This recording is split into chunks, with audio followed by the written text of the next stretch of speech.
Hi friends, ಎಲ್ರಿಗೂ ನಮಸ್ಕಾರ. ಎಲ್ಲರೂ ಹೇಗಿದ್ದೀರಾ? ನಾನು ಚೆನ್ನಾಗಿದ್ದೀನಿ, ನೀವು ಕೂಡ ಚೆನ್ನಾಗಿದ್ದೀರಾ ಅಂತ ಅಂದ್ಕೊಳ್ತಾ ಇದ್ದೀನಿ. ಹಾಗೆಯೇ ಇವತ್ತಿನ ವಿಡಿಯೋವನ್ನು ಸ್ಟಾರ್ಟ್ ಮಾಡೋಣ ಬನ್ನಿ. ನಾನಿವತ್ತು ಮಂಡಕ್ಕಿನೇ ಯೂಸ್ ಮಾಡಿಕೊಂಡು ಮಸಾಲ ಮಂಡಕ್ಕಿನ ಮಾಡ್ತಾಯಿದ್ದೀನಿ.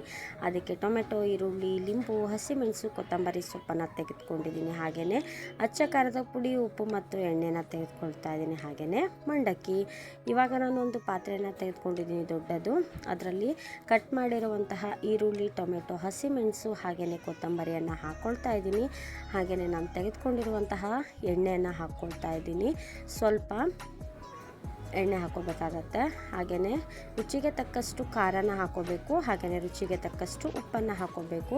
ನೀವು ಎಷ್ಟು ಮಂಡಕ್ಕಿನ ತೆಗೆದುಕೊಳ್ತೀರಾ ಅದ್ರ ಮೇಲೆ ಡಿಪೆಂಡ್ ಆಗಿರುತ್ತೆ ಟೊಮೆಟೊ, ಈರುಳ್ಳಿ ಹಾಕೋದು. ಹಾಗೆಯೇ ಇದನ್ನು ಒಂದು ಸಲ ಚೆನ್ನಾಗಿ ಮಿಕ್ಸ್ ಮಾಡ್ಕೊಳ್ತಾ ಇದ್ದೀನಿ.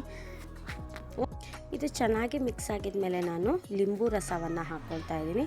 ನಾನಿಲ್ಲಿ ಒಂದು ಲಿಂಬು ರಸವನ್ನು ಹಾಕ್ಕೊಳ್ತಾ ಇದ್ದೀನಿ. ಒಂದು ಲಿಂಬು, ಸ್ವಲ್ಪ ದೊಡ್ಡದೇ ಇದೆ ಲಿಂಬು, ನೋಡ್ತಾ ಇರ್ಬೋದು.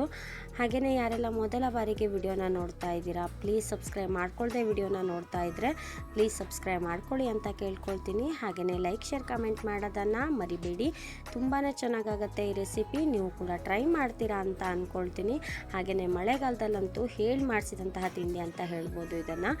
ಯಾರಿಗಾದರೂ ಮನೇಲಿ ಏನೂ ಇಲ್ಲದೆ ಇದ್ದಾಗ, ಮಂಡಕ್ಕಿ ಅಷ್ಟೇ ಇತ್ತು ಅಂದಾಗ ಟೊಮೆಟೊ, ಈರುಳ್ಳಿ ಹೇಗೋ ಮನೇಲಿ ಇದ್ದೇ ಇರುತ್ತಲ್ವ, ಇದರಿಂದ ನಾವು ಸುಲಭವಾಗಿ ಮಸಾಲ ಮಂಡಕ್ಕಿಯನ್ನು ಮಾಡ್ಕೊಳ್ಬೋದು.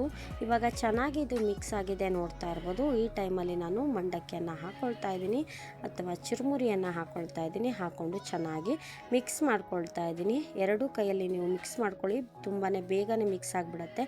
ಹಾಗೇನಾದರೂ ನಿಮಗೆ ಇಷ್ಟ ಇದ್ದರೆ ಅದ್ರ ಜೊತೆಗೆ ನೀವು ಶೇವ ಕೂಡ ಆ್ಯಡ್ ಮಾಡ್ಕೊಳ್ಬೋದು. ಶೇವ ಆಮೇಲೆ ಶೇಂಗಾ ಬೀಜ ಅದನ್ನು ಕೂಡ ನೀವು ಆ್ಯಡ್ ಮಾಡ್ಕೊಳ್ಬೋದು, ನಿಮಗೆ ಇಷ್ಟ ಇದ್ದರೆ ಮಾತ್ರ. ಹಾಗೆಯೇ ಖಾರ ಏನಾದರೂ ಜಾಸ್ತಿ ಬೇಕಿದ್ರೆ ನೀವು ಅಚ್ಚ ಖಾರದ ಪುಡಿಯನ್ನು ಸ್ವಲ್ಪ ಜಾಸ್ತಿ ಪ್ರಮಾಣದಲ್ಲಿ ಹಾಕ್ಕೊಳ್ಬೇಕಾಗತ್ತೆ. ತುಂಬಾ ಚೆನ್ನಾಗಿರುತ್ತೆ ಫ್ರೆಂಡ್ಸ್. ಇದಂತೂ ಈವ್ನಿಂಗ್ ಟೈಮ್ ನಿಮಗೇನಾದರೂ ತಿಂಡಿ ಬೇಕು ಅಂದಾಗ, ತಿನ್ನಬೇಕು ಅನ್ನಿಸ್ತಾ ಇರುವಾಗ ಇದನ್ನು ಮಾಡ್ಕೊಳ್ತೀನಿ. ತುಂಬಾ ಚೆನ್ನಾಗಿರುತ್ತೆ. ಹಾಗೆಯೇ ಟೈಮ್ ಪಾಸ್ ಕೂಡ ಆಗುತ್ತೆ. ನೋಡ್ತಾ ಇರ್ಬೋದು ಎಷ್ಟು ಚೆನ್ನಾಗಿ ಬಂದಿದೆ ಅಂತ ಹೇಳಿಬಿಟ್ಟು. ಸೂಪರಾಗಿ ಬಂದಿತ್ತು ಟೇಸ್ಟ್ ಮಾತ್ರ. ಹಾಗೆಯೇ ಇಲ್ಲಿಯವರೆಗೆ ನನ್ನ ವಿಡಿಯೋ ನೋಡಿದ್ದಕ್ಕೆ ನಿಮಗೆ ಧನ್ಯವಾದಗಳು.